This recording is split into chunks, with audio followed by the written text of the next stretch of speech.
Hai teman-teman semua, perkenalkan saya belum punya nama. Hari ini saya membahas tentang 5 bahaya minum air kelapa dicampur susu. Oke, langsung saja. Mungkin banyak yang bertanya-tanya kenapa air kelapa dicampur susu sangat membahayakan.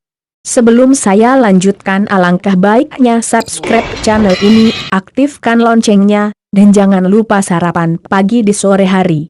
Oke. Yang pertama, berbahaya jika kelapa dibuka dengan pisau cutter, maka sangat membahayakan sekali karena bisa menyebabkan tangan luka penuh darah, penuh nanah.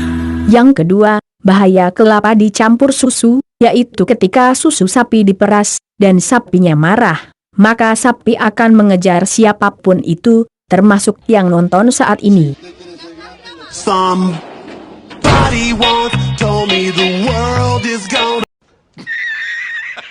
Terakhir, ini sangat berbahaya, jangan coba-coba minum air kelapa campur susu di siang hari, karena jika Anda meminumnya di siang hari pada bulan puasa, maka Anda akan diburu warga.